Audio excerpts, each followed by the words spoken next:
Hello, my name is Mary Mack. I'm the Enterprise Technology Counsel at Xylab, an information management, e-discovery, and information risk management organization. We're very pleased to have with us today Barclay Blair. Barclay is the Executive Director of the Information Governance Initiative. He's the president of Via Lumina and has been consulting in the field for many, many years. And he's also an author of books like Information Nation. There's a whole series of those books. And Barclay, you're writing the Information Governance for Dummies book as well. And today, Right. we're very, very pleased to have Barclay to explain the findings, the key findings in the first annual report of the Information Governance Institute. So Barclay? Well, thank you, Mary, and thanks for the warm introduction. And I'm excited to be here, and thanks for hosting us to talk about what I think is a very exciting entree into the information governance industry, such as it is. The Information Governance Initiative was the culmination of a vision that began almost 4 years ago, and I'm so happy that, with the support of great companies like Xylab, we've been able to launch and start to produce content and events and other thought leadership activities and peer-to-peer networking that we hope will help to drive the adoption of information governance. I believe that information governance is our best hope for actually getting information under control and then ultimately extracting value from it and monetizing it, because after all, that's what we're in business to do, is to create value. And of course, for most organizations today, information and people are at the very center of how we create value. And we're actually not very good at getting the information and the people to work together well today. And information governance will help us, I believe, and have committed my professional life to help us solve that problem and help us drive a world that is better in many different ways, which we'll talk about today. So we just a couple days ago, in early August, published our annual report, our inaugural annual report. And the goal of the annual report is pretty straightforward. Effectively, what we want to try and do is give practitioners information and data and tools that they can use to help drive adoption of information governance inside their organizations. I'm sure if you're like most people we talk to, there is a lot of interest, maybe even enthusiasm towards information governance in the market today, but there's also a lot of confusion. And as someone who's been talking about information governance for 5 years now, I can tell you I would not regret never having the conversation about what information governance is ever again, but I know that's going to happen. But through the report, as you'll see in number 1 here, we really we advance a definition and some of the foundational kind of elements that you need to advance understanding of information governance. And so we're hoping by doing that to help bring the market up to speed, to help to create foundational knowledge so that we can really move on to the interesting part of the conversation, which is how do we actually do it, and what do we do, and what's the value of doing that. And so you'll see in our report that there's really 3 areas that we cover, and I'll cover them in our time together today. And one is just conceptual elements of information governance. What is it? How do we think of it as a concept? The second is, what is information governance as a market? So can I go buy it? Are people buying and selling stuff called information governance? We'll talk about that. And then the third, and I think most interesting, is what is information governance as an operational model? What do we actually do? So that's really the overarching formula for this report and what we're hoping to achieve. So how do we go about creating it? Well, we conducted dozens of hour-long interviews with working practitioners in the market and had lots of really great conversations about how people got started, where they're at, what worked, what didn't, what are the kind of the keys to success. And so that was part of the research that we did. We also did self-directed surveys with the market of both the buying community, the selling community, and the analyst community. So people who are developing product or delivering services that they think of as information governance, people who are buying products and services that they think of as information governance, and people who are kind of looking at this market and looking at the space and trying to provide direction. So we've got the benchmarking interviews, we did the surveys, we did briefings with many different providers in the space, both of products and services, to try and get a perspective on how they're thinking of information governance and what are they actually providing. I think that there's, one of the foundational concepts behind founding the Information Governance Initiative was that, we actually think that there's a pretty big gap between what's possible and what people are actually doing. In other words, the tools that are out there to help us manage information, particularly in an automated way, are more sophisticated than most in-house information governance programs, and that's a gap that we aim to try and close. And then we also talk to a lot of gurus and pundits and other people who spend time thinking about information governance in the information governance market. And discipline. So our survey reached about 50,000 people. We got about 500 total respondents, and you can see there was a nice division between the user side, the practitioner side, what we call information governance practitioners, and then the provider side at about a third, and then the researchers or analysts at about a quarter. So I think that's a good representation of the market. And you'll see, through the report, which you can download for free at the link you see at the footer in every slide here, that we spent a lot of time kind of trying to compare how those different communities perceive information governance, because I think that's really interesting to measure where a market is at, where a discipline is at. And I think a lot of times in new markets, a common line of thinking is that, well, the providers are hyping this, it doesn't really exist. And our data, our research actually showed that that is not the case. In many cases, we actually see that the practitioners, the people actually doing it, are more optimistic or more aggressive or projecting greater growth by at least a slim margin than are the providers, which I think is a sign of a healthy and growing young market. So you'll see when you download the annual report that there's kind of 15 big points that we make in the report. This thing is comprehensive. It's a beast. It's a monster. It's 40 pages. We really wanted to be comprehensive because I do think that there's a lot of research out there that tackles maybe one or more of these issues, but we really wanted to create something foundational. We'll be drawing from it over the next year and in our work and in the work with our community, and we hope you will too. We've made all of the infographics available for free, and not only that, they're licensed under a Creative Commons license. So we encourage you to take them and use them in your presentations. In fact, to make it easy for you, we're putting the graphics and have put the graphics in the form of slides that you can hit our community site and download and use. And I think they'll be very useful to you as practitioners as you go out and try and build support for information governance at your organization. So I'm going to walk through some of these key findings and just talk about what I think is most interesting about them and why you should pay attention to them. So as I mentioned, really the first part of our research and our work focused on information governance as a concept. And obviously a big, probably the central part of the concept of information governance is the definition. And look, I think that lots of different organizations have advanced definitions.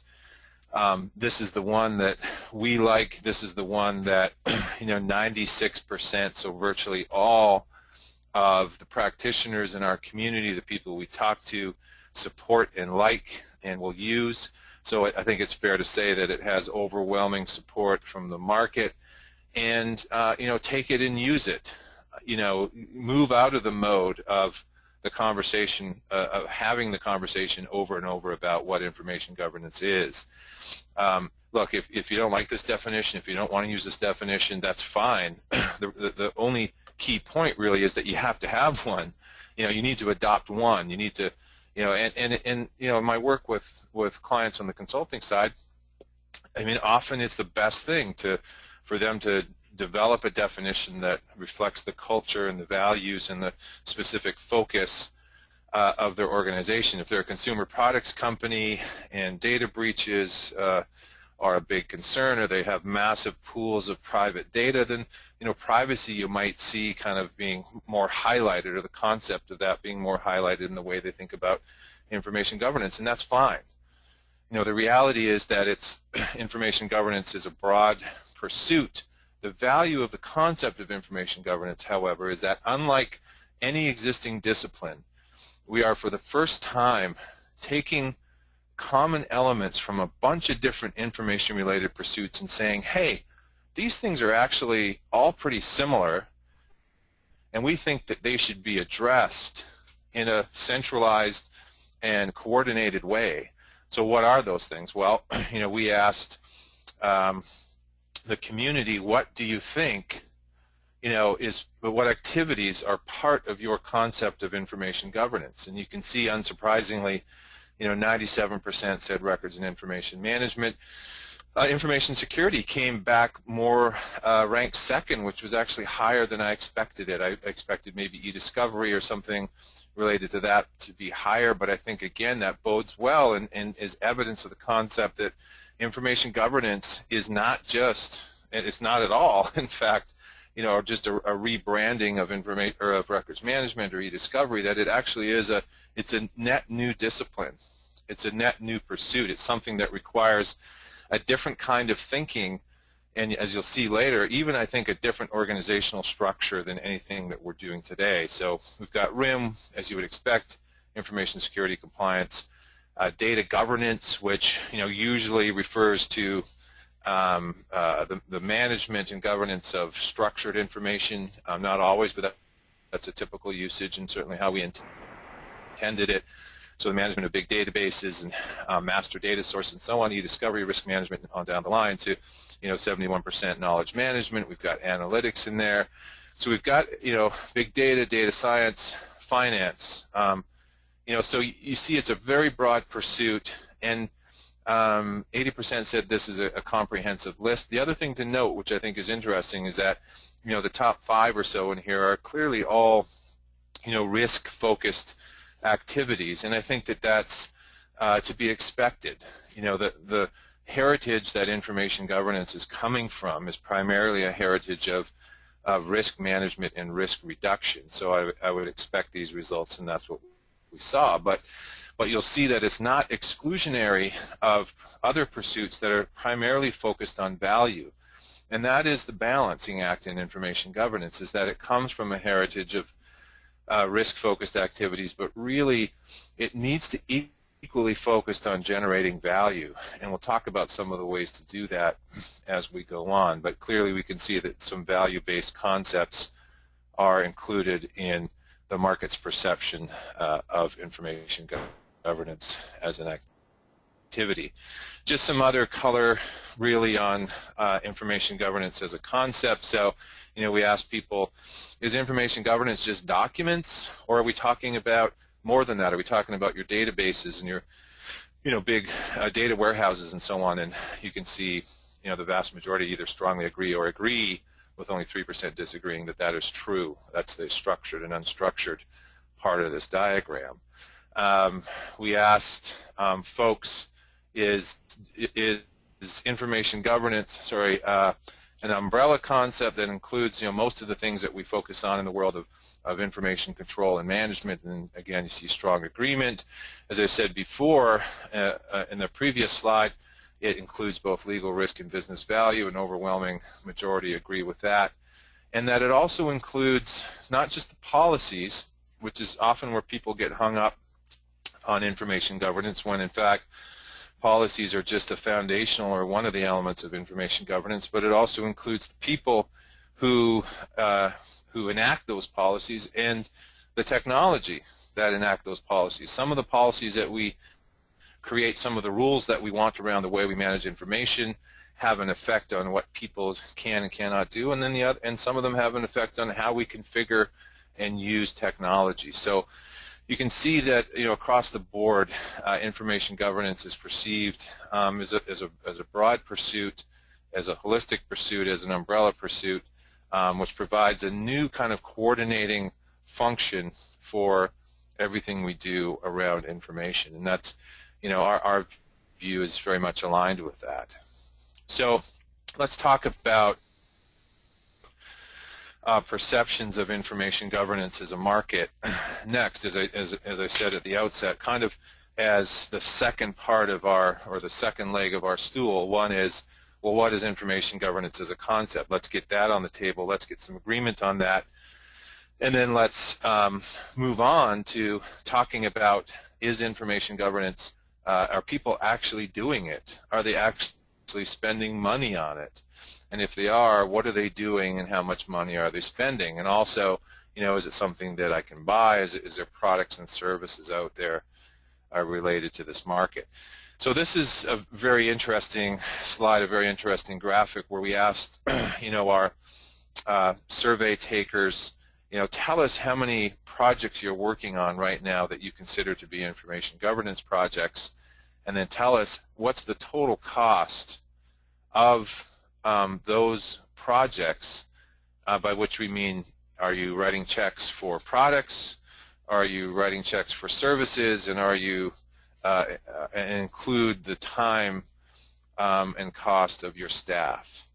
So you can see, you know, by company size, we've got, you know, at the small company end, 3 projects worth an average of $239,000, you know, up to the mid-tier at 5 at $650, and 7 at $2.5 million. And just, I think, in an anomaly of the data, we see the number drops in the larger companies, which is kind of unexpected, but I think, you know, sometimes you get these results. The reality with this data is that we worked really hard to report on it because, you know, we didn't get a huge number of responses to this question, and I think that that's a reflection of 2 things. One is a lot of people taking the survey just don't know what the data is, and then some people just don't want to tell us. But I think there's enough data there to give us confidence that these are representative numbers of what's happening out in the marketplace. Now, what's interesting to kind of add to our understanding of what's happening in the market around information governance is we asked providers, are your customers doing projects that they think or they call or they consider to be information governance projects, whether or not you're actually involved in them? And then in those projects, if you are involved, what kind of revenue is that driving to you? And you see across the board, we took an average across company sizes of, you know, about 3 projects and about $400,000. So, you know, I think what's interesting about these numbers overall is that people are doing information governance very clearly. They're doing projects that they consider to be information governance. They're calling them information governance projects. They're building them out as part of an information governance initiative or program at their company, and they're spending real money, real dollars. I mean, if you add up the numbers of the number of projects and the spend, there's real money being spent. So people are taking action, and I think that's very exciting. You know, again, from the perspective that, you know, we really believe that inattention to information is a threat to our justice system. I think it's a threat to the proper operation of government in some cases. It's certainly a major source of inefficiency and waste in our economy, and it's really rewarding and exciting to see that organizations are starting to take action on this. So, you know, we got into some real detail on, well, what are you doing? What are you actually doing? That if you're doing information governance projects, what are they? So we asked the question, in the first year of your information governance program, are you buying technology, or are you, and I should say, are you decommissioning technology? So you can see on the left-hand side the answer to the question, are you purchasing or do you purchase technology in the first year of your IG program? You can see about half of the practitioners said yes, about half said no.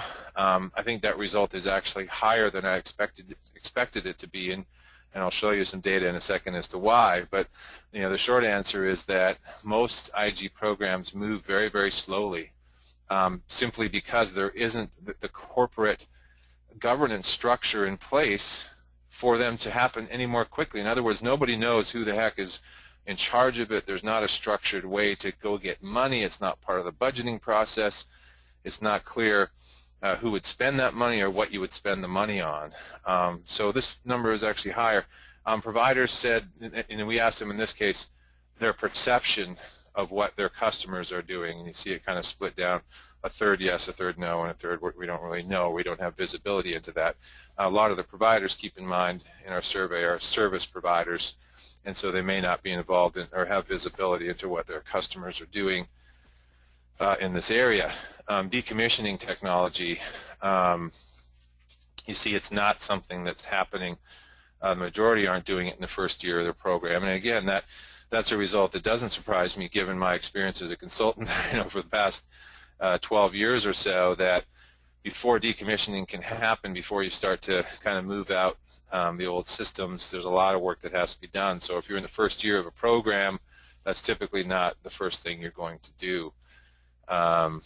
So yeah, I think it's interesting to see what's happening there. Now, quick quiz, and I asked this of my designer because I was like, well, why the heck are these iPads or tablets different sizes in this graphic? Change that. And she said, well, that's because on the decommissioned one, it's an old version of the tablet, so that's why it's thicker and not as sleek. So I said, oh, well, that makes sense. It's layers of meaning here, people, right? So more detail on perceptions of the market from both those who are buying and those who are selling, and I think this is a really exciting result, and again validates the idea that it's not the vendors in this space that are hyping this market or pretending there's a market when there isn't one. The practitioners, the people on the buy side, 3/4 of them said that, yeah, we're going to spend more money in 2015 on information governance, which is roughly aligned with about the 83% of providers who said the same thing. Now, if you look at the graphic below, that's interesting too, because you can see, well, we asked, okay, well, you think there's going to be growth. What kind of growth do you think is going to actually happen in your spending? So practitioners, about 15% said 10%, the middle chunk, 32%, said 10. But if you look, there's an interesting and a high percentage of people who said that 12% expected growth of 50% or more. That's on the far right, and about a third said about 30% or more. Which again is some pretty big numbers in terms of growth. So the message is, I think, pretty simple and clear, which is that there is a market for information governance products and services. People are doing projects, and they're doing significant projects and spending significant resources on them, and they expect their spending to grow, in some cases fairly dramatically, over the next year. So stuff is happening in the information governance market, make no mistake. So, all right, so you're going to spend more money next year on products and services and information governance. Where you're going to spend it. Now, again, this is, you'll see this, we asked, well, what technologies do you think are part of the market? We asked what activities, and you can see this list aligns pretty closely to what activities and what technologies. Again, we see records and information management up at the 96%, information security and protection, next compliance, e-discovery, and so on. On around the horn to some of the other areas you might expect. Big data, 65%.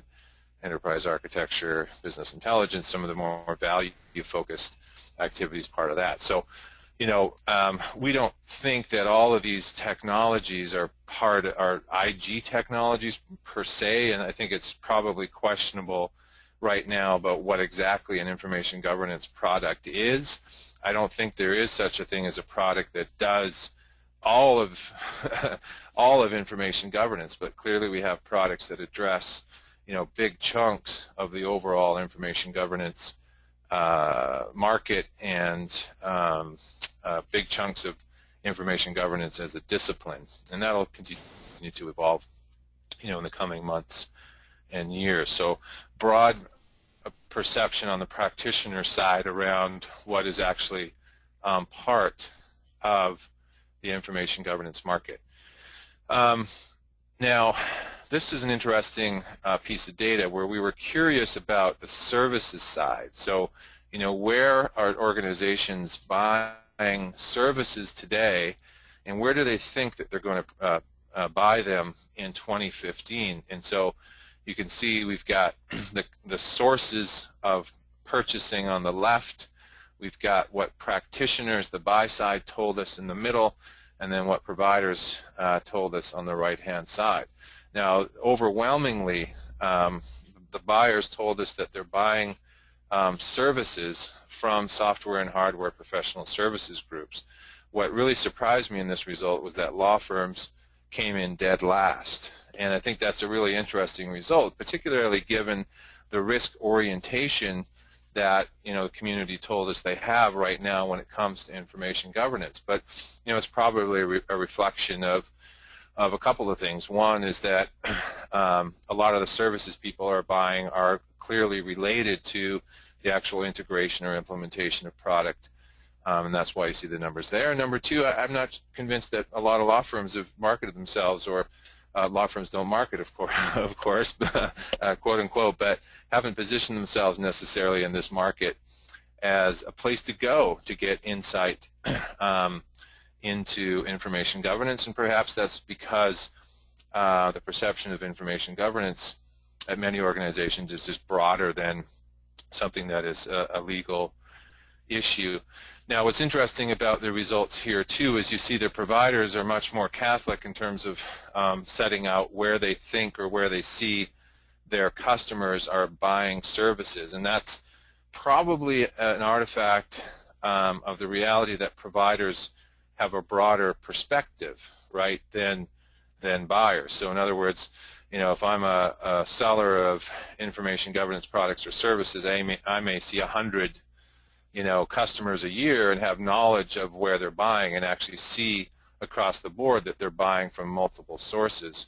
If I'm a buyer in one organization, of course, I only have a view of my organization, and that's probably why the results are more spread out and almost even for the providers in terms of where they see their customers buying services, again, with the exception of law firms that comes in dead last.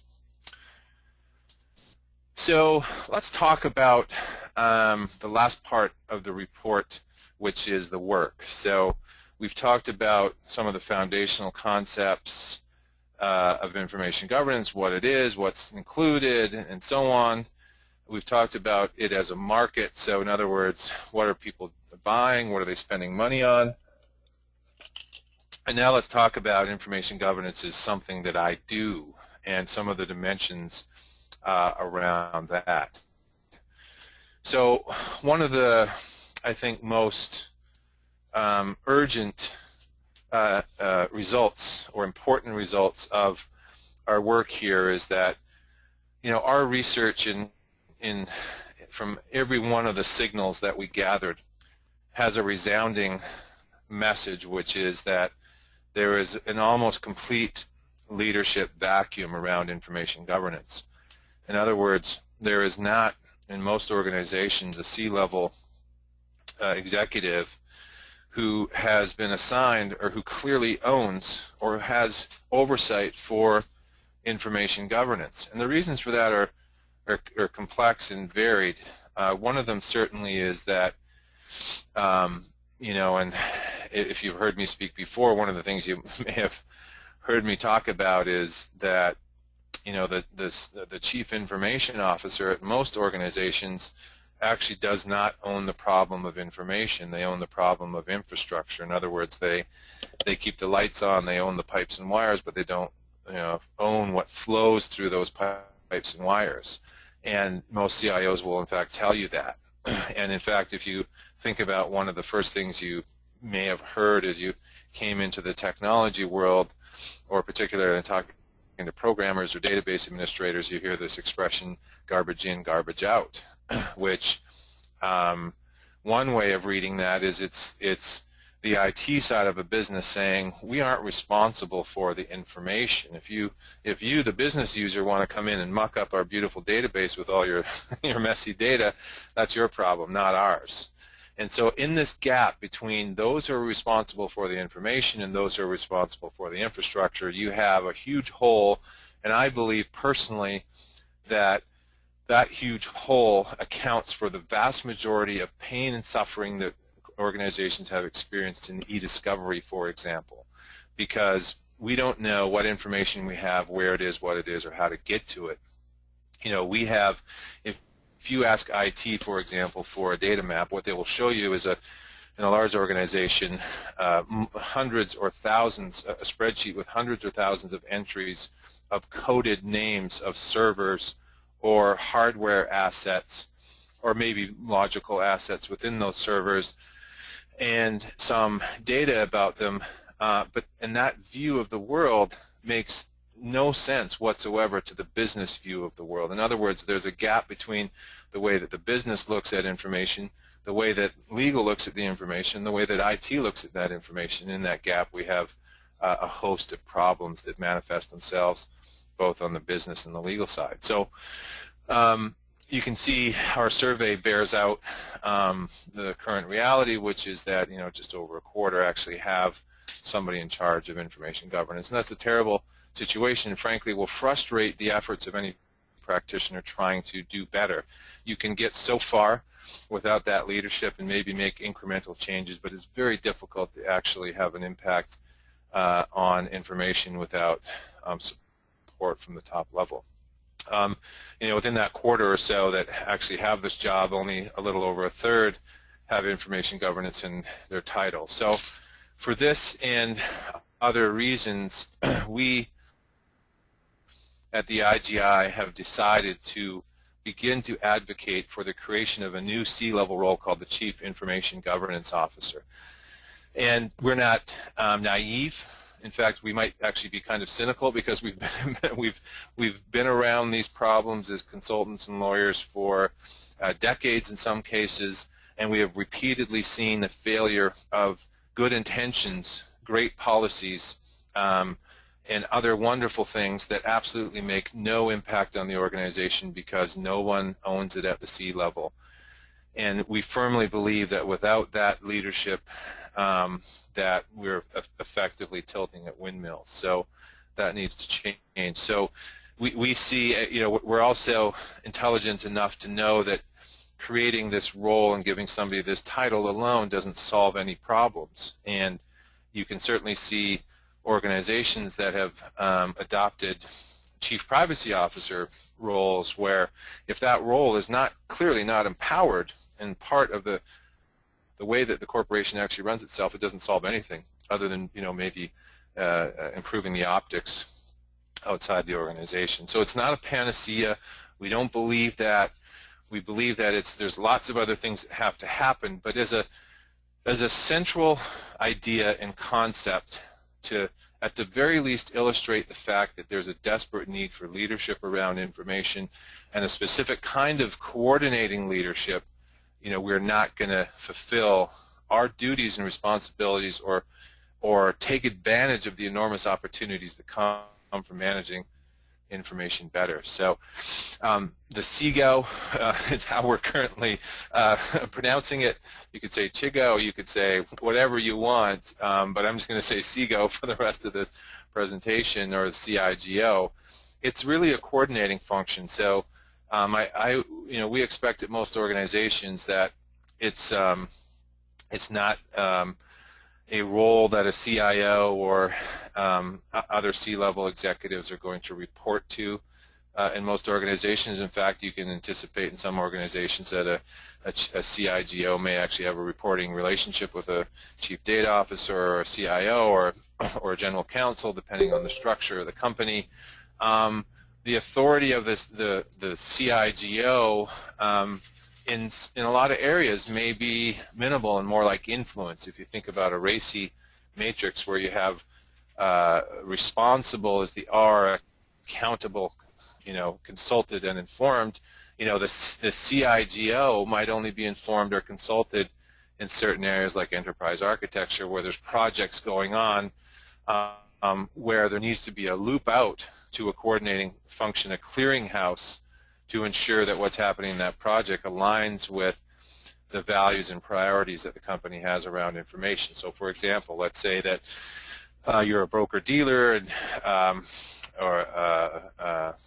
and you want to install a new wonderful messaging system, instant messaging system. Well, if IT is pushing that project, or if the business is pushing that project, they need to know that technology actually complies with the business and legal requirements that the broker-dealer has, and if they don't do that, it's going to cause problems down the line. So that's a perfect, example of where this office, where the CIGO would play a role that might be consulted or informed. For some activities, certainly you can envision that the CIGO would actually be the approver, in other words, own it, be ultimately accountable for it, and also be responsible, in other words, actually take action and own operational responsibility for certain aspects of that. So it's a clearinghouse. I don't think it's an overlord. A key point is that information governance is not really in any way just a shift or an outgrowth or an evolution of records management or a retitling of the records officer or other senior roles in records management or e-discovery. It truly is a new discipline that builds on the disciplines that it coordinates, but it's a shift. It clearly is a shift in how we think about information. And you'll see this in the annual report. This really hits home to me when I have conversations with clients like, all right, well, we manufacture turbines and industrial equipment, and we sell that all around the world. And we think it'd be awesome if we could get our customers to send us all the data that the sensors on that equipment generates so that we could run analytics on it and we could sell that insight back to them or sell it to the market at large. But guess what? Our customers aren't that comfortable in sending us the data. They don't know if they're actually allowed to by law. They don't know if it violates agreements. They don't know. They're nervous about it. And unless they get unnervous about it, unless they get comfortable about it, we don't have a business. And information governance is a perfect example of where information governance is a clear business enabler. Information governance provides the framework for that information to be managed and transferred and used in a way that satisfies the business need and the legal and regulatory needs. Without information governance, it's actually impossible to run that business effectively and to monetize the data. You take another example of an organization experiencing a data breach. And in most organizations, when they experience that, let's say it's a data breach from the shared drive environment or the file server environment, they'll form a SWAT team that looks at the file server environment and looks at permissions and says, well, should 50 people have access to this folder that includes spreadsheets that go into our annual report? Well, no, probably not. So let's go across and rationalize these permissions and lock them down and improve that. And then and only then, in most cases, do they start to ask what I think is the right question, which is, well, should this information exist in the first place? And the answer to that in most organizations is probably at least 50% of that probably should not exist at all. Great. Now the SWAT team says, well, let's get rid of it. Where do they go to get the answer about whether or not they can get rid of it? Does the general counsel have that answer? No, the general counsel doesn't. The general counsel may have a view of, if he or she is lucky, of whether or not that information is subject to a legal hold. Do they go to the business units? Well, the business units have conflicting requirements and needs, and they probably, in all likelihood, aren't even aware of the information or who owns it or who's responsible for it because it relates to a project or an activity that no longer exists or a business unit that you sold 5 years ago. I mean, this is actually what we see. does the Chief Privacy Officer have the ability to push that button? No, they have a different view of it. So what is needed? What is needed is a coordinating function, an office, a leader who has the authority to give that project team the ability to push the button and get rid of that information, because they have a process that is well designed to actually work through the issues of what can definitively be deleted, what definitively needs to be kept, and then working through the messy middle of that. So those are examples of why the kinds of things that I see a Chief Information Governance Officer doing. And you'll see from us that we really believe that this is a key to unlocking the value of information governance at organizations around the world, and we'll be advocating for it in a bunch of different ways. So stay tuned. So from the operational model perspective, we also asked our practitioners, well, what do you think a RACI matrix should look like for information governance? And if you don't know what a RACI matrix is, Google it while I'm talking, and you'll see it's a simple concept or tool, if you've never used it, to basically make sure that for a given project or activity at an organization, we actually know who's doing what, right? And effectively, you have the people who do the stuff. We have the people who, that's the R. You have the accountable, or the approver, it's sometimes called. So the person that has perhaps ultimate responsibility for the success or failure of that project or activity. You've got the people who know something about the project or activity, and you need to go talk to them. So in the case of getting rid of stuff from the shared drives, yes, we need to make sure that that information is not subject to a legal hold. We need to consult the team in legal who would know that. And then there's informed. Who needs to know what we're doing? Well, I mean, again, if we take a project like cleaning up a shared drive environment, we need to tell the business what the heck we're doing, so that they don't just wake up one day, come to work, and half of their stuff is gone. I've seen that happen before, and it's not pretty, and you don't want to experience that, believe me. So this model it's just, it's an old, well-established traditional model.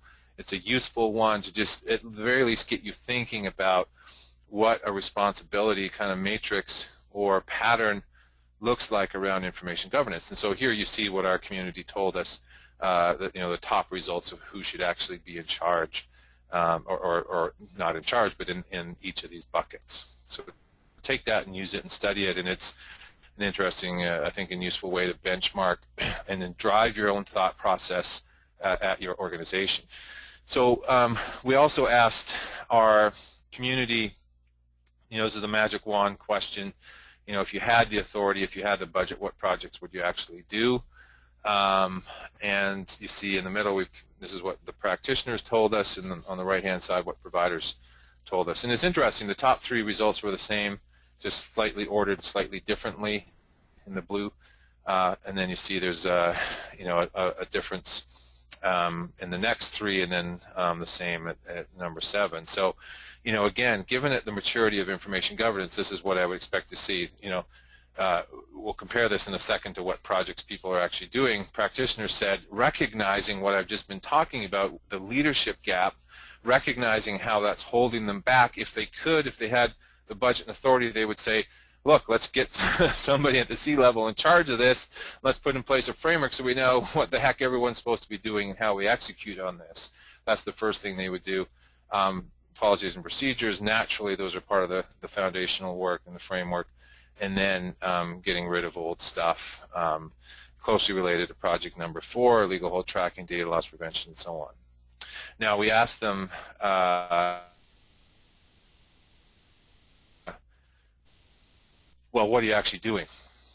What are you actually doing in the next 12 months? And there's certainly some crossover between the pie in the sky and what you actually are doing, but if you actually look here, you see that implementation of a corporate governance framework has fallen into number 4, and it's out of the majority. Most 45% of practitioners are doing that project, when we saw that the vast majority of them actually wanted to do that project, and again, that's a reflection of that gap. But we see projects, policies and procedures, so again, a lot of really foundational work, as you would expect in the current state of maturity of this market. Data consolidation and cleanup, as you talked about, some migration work going on and on down the line. You can see that, and actually pretty good alignment and understanding between the buyers and sellers in this market in terms of what's actually happening. The ranking is very similar, which again I think bodes very well. This alignment is very hopeful for information governance gaining traction and really starting to help us in our organization. So last few insights from the market section, then I'll just provide some conclusory remarks and we'll wrap up. One of the things we were interested in was, well, how are organizations, if they are decommissioning systems, if they are doing defensible deletion, if they're cleaning up their environments, how are they actually doing that? So the three possibilities were, as you see in the middle, well, we're setting up rules for managing content moving forward, and then as it relates to the legacy stuff, the vast majority are addressing it on a project-by-project basis. So in other words, they are not saying, you know, henceforth our plan is to get, you know, is to clean up every environment in our institution, get rid of all the old stuff, the duplicative stuff, and the trivial stuff. They're saying we're handling on a project-by-project basis, and that's great, and I think that aligns with my experience, and it's logical if you think about it, and I think it's perfectly appropriate that sometimes a decommissioning or a migration from, you know, one email server to another or what have you is your best and only opportunity, in fact, in a large institution to actually do that cleanup. And so taking advantage of that opportunistically is one of the best things that you can do. Others have said that we are saying that, you know, all of the content that's, let's say, more than 6 years old, we're going to get rid of, or perhaps more commonly archive it off into cold storage, and then after some period of time let it age off. Hardly, you know, very, very few are just leaving it alone.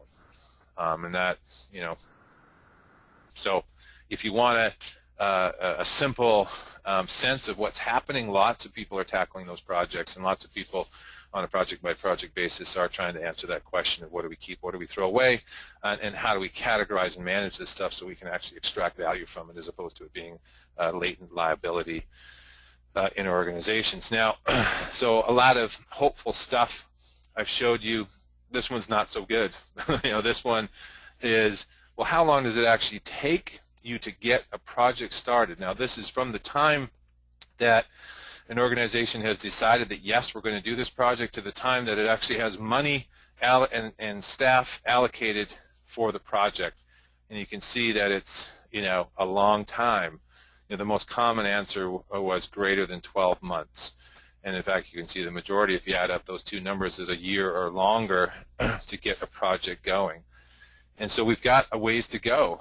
From my seat, you know, given what I was just talking about with the leadership gap and the lack of some fundamental understanding around information governance, this doesn't surprise me, and it aligns with what I see every day on the consulting side of my life. So, you know, it's a reflection. So if you're in this, you know, if that's your experience, don't feel bad. From a benchmarking perspective, you're in good company with most organizations. These time frames will get shorter as information governance matures and as our understanding of it and as corporate governance structures and understanding matures around it as well.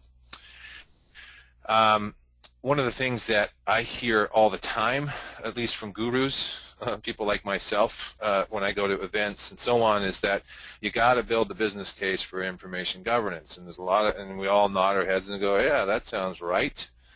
And it does sound right. And so, but we're curious about, you know, well, are people actually doing it, or do they actually believe it's important?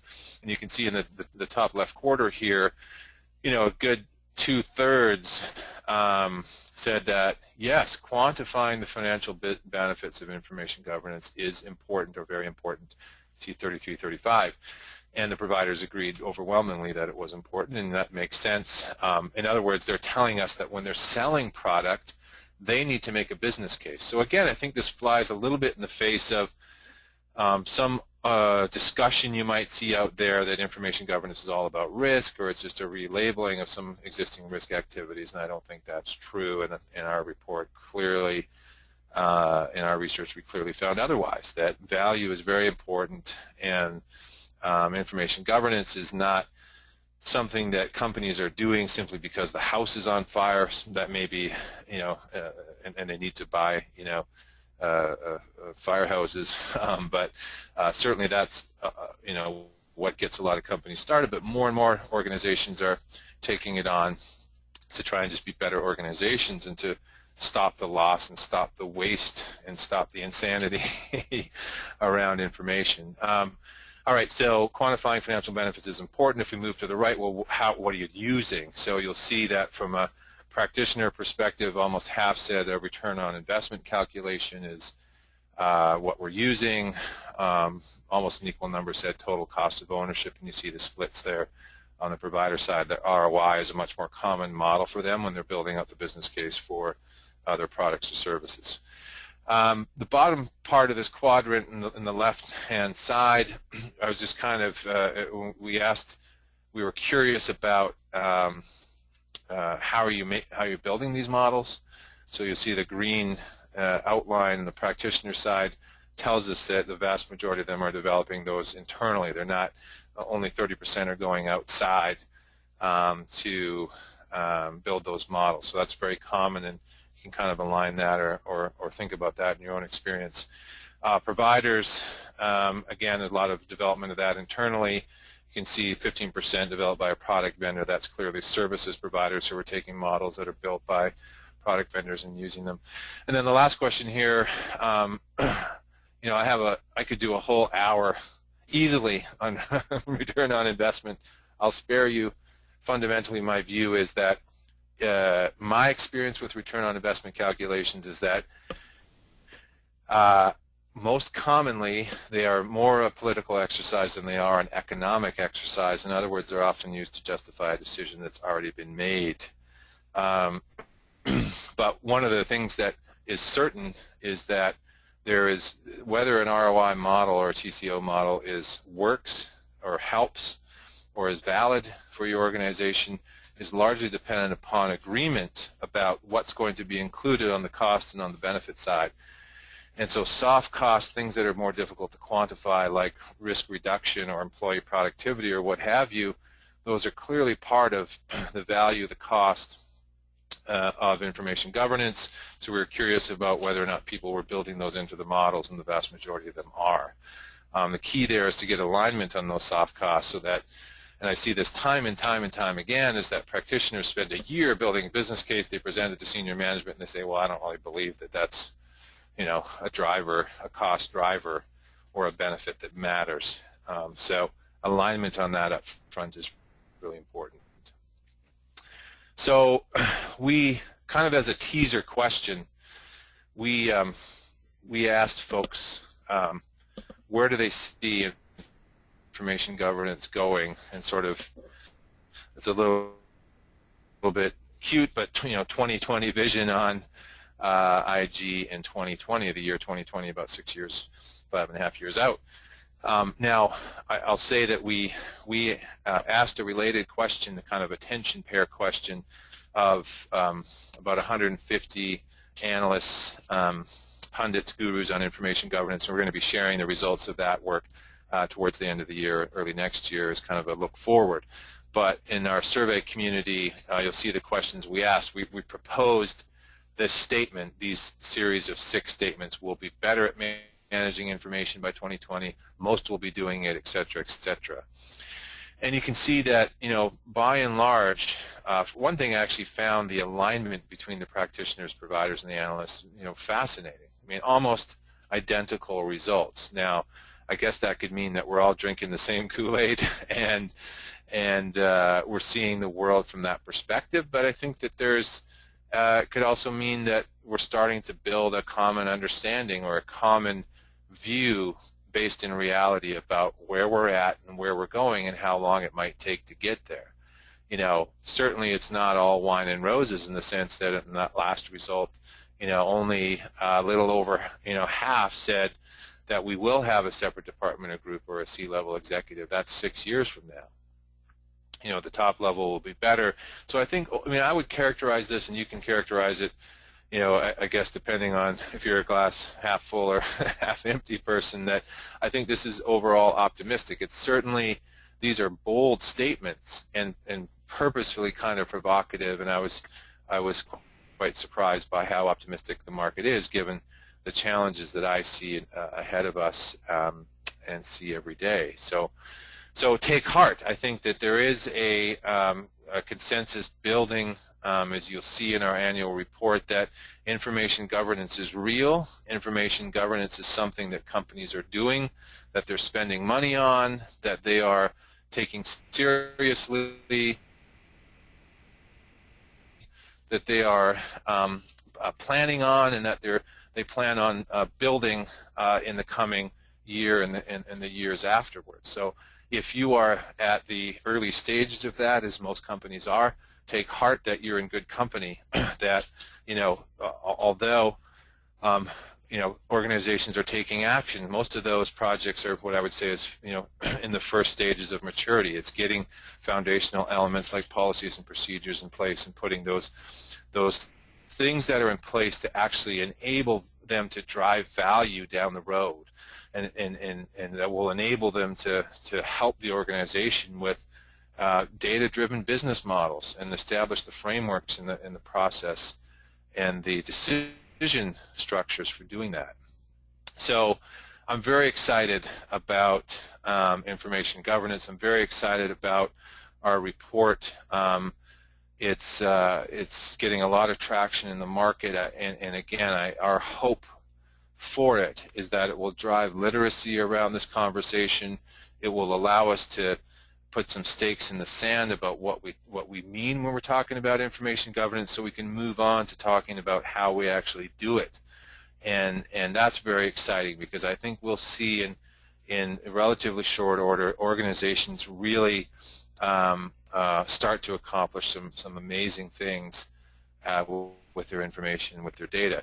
So we would love for you to join us on that journey and be a part of what we are doing and what our community is doing. We launched very recently a beta of our community site, and the community site is a place where you can meet up with other practitioners, you can get our information, our reports, and participate in some of the activities we've got going on that all have a singular focus, which is helping to drive adoption of information governance. So you'll see not only research like what I presented today, but we will produce tools and models that you can take and use in your program as you build it. All the graphics I showed you today are Creative Commons licensed. Just means you can use them with attribution, and that's all you need to do. Again, you can find them at the link here. You know, if you haven't already, start to noodle on it. Just get out a napkin and think about, what does a RACI matrix look like for IG? Maybe look at, you know, create one for what it looks like right now, which might be kind of ugly, but then create one which is aspirational. What do you think it should be? You know, put names in there, put titles in there. As I said, we're going to be producing some more benchmarking information this year and next. Pay attention to that. Take that and use that as you build forward. So thank you for participating today and listening to me. And again, you know, click on the link, go to the community, get the information, and put it to work. So thank you very much, and thanks Zilab for hosting us today. Well, Zilab thanks you, Barclay, for bringing this material to us, and for the good work that you and everybody at the Information Governance Institute is doing to provide us with material so that we all aren't reinventing the wheel, and especially for creating community around this. It's a difficult thing to do by oneself, and I think you're doing us all a wonderful service, and we're thrilled to be charter sponsors of this. Thanks, Mary. We're thrilled to have you on board, and we look forward to producing more great stuff, you know, with your support.